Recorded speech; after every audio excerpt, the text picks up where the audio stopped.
नाज़रीन, अॼु असां हिन वक़्तु मौजूदु आहियूं पंहिंजो खोसा बिरादरी खोसा हाउस में। हिते खोसा बिरादरी एहतजाज करे थी पई। न सिर्फ़ु खोसा आहिनि, इन में दश्ती, आरई, पठान, पंजाबी ऐं मुख़्तलिफ़ बिरादरियूं आहिनि, उहे एहतजाज कनि था पिया। उन्हनि जो इहो चवणु आहे त हीअ जेके असां वटि मेन शहर में हूं, असांजे पोयां स्कूल बि आहे, थाणो बि आहे, शहर जो मेन बाज़ार बि आहे, पर अफ़सोस सां कुझु माण्हू असांजे हिन घिटी ते कब्ज़ो कनि था पिया।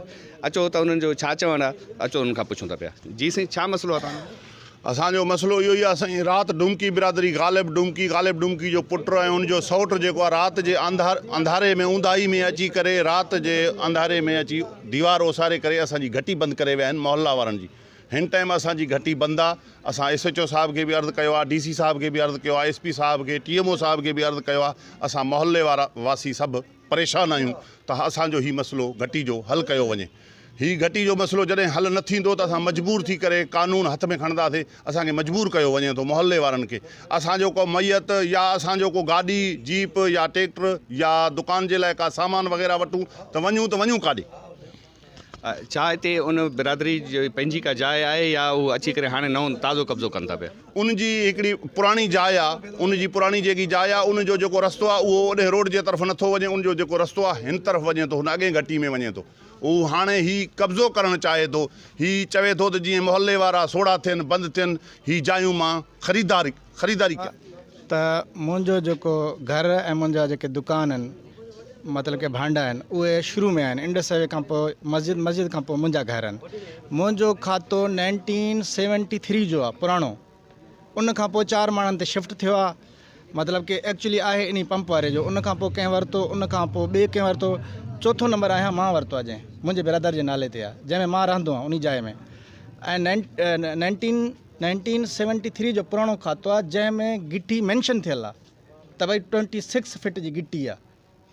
तक़रीबन माना 50 साल थी आहिनि, लमसम 50 साल। साईं, कश्मीर जी जेतिरी तारीख़ पुराणी आहे, ओतिरी मुंहिंजे खाते जी तारीख़ पुराणी आहे। मतिलबु कि तंहिं ज़माने में DCO जैकबाबाद जो ऐं हिते SDM न वेंदो, मुख़्तियारकार बि न वेंदो, कंदकोट में वेंदा। ऑक्शन थियल खाता आहिनि असांजा।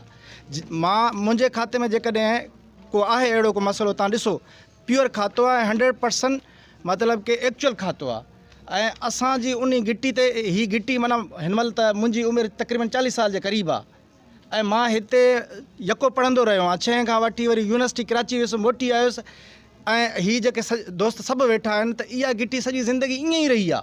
ऐं हिन महिल अची करे हिन ज़माने में मतिलबु कि तरक़ी याफ़्ता दौर में माण्हुनि में शऊर आहे, मीडिया जो दौरु आहे, उन में अची करे राति असांखे हिरासान कयूं। हीअ हथियार बंदि, हथियारनि सां लेस थियल, असां घर में मैसूर हुआसीं। दरवाज़नि ते मोबाइल खणी करे जेकॾहिं का मतिलबु कि असां रिकॉर्डिंग लाइ वियासीं त उहे असां खसे वरितऊं। अफ़सोस इहो आहे त बख्शापुर जा जेके हिंदू हुआ उन्हनि सां गॾु, उन्हनि असां ते मतिलबु उन्हनि बि अटैक कयो आहे। हाणे नाला त कोन था अचनि, पर उन्हनि खे सुञातोसीं त हू हुया, हिंदू हुआ। त हीअ असांजी गिटी ते इंक्रोचमेंट कनि था। असांजा खाता ॾिसो, खातनि खे कंपेयर कयो, हुननि जो फेक खातो आहे ऐं 2 माण्हुनि जी शादी ते ठहियलु आहे। ऐं असां अॻिते ईंदासीं, उन्हनि जे खाते खे चैलेंज कंदासीं। अॻिते लाइ तव्हां छा लाहे महिल? अॻिते असां ॾिसो, हिन महिल ही पूरी दुनिया मीडिया जा दोस्त आया आहिनि। एप्लीकेशनूं असांजूं वियल आहिनि। रेवेन्यू DC साहिब वटि वियल आहे, SDM साहिब वटि वियल आहे, सभु वटि वियल आहे। असांजी हायरिंग आहे हिन अंगारे ते, अचण वारे अंगारे ते।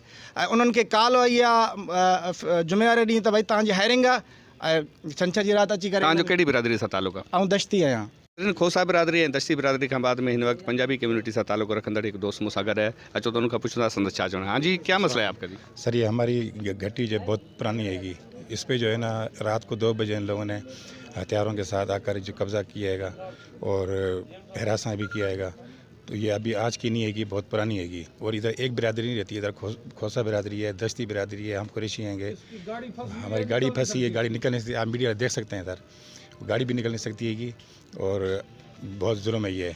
ऐसे PTI के दौर में ये हुकूमत ऐसी हैगी कि मतलब कब्ज़ा माफिया को खिलाफ हैगी। ये अभी इसी हुकूमत में ये हो रहा है, कोई इसकी नोटिस। आपका क्या मुतालबा है? मेरा मतलब ये सर, मुझे किसी से कुछ नहीं, बस घिटी सही हो, लोग आने जाने, मैयतें आती हैं कि इंसान ज़ाहिर इंसान है, मरना भी है हर किसी ने।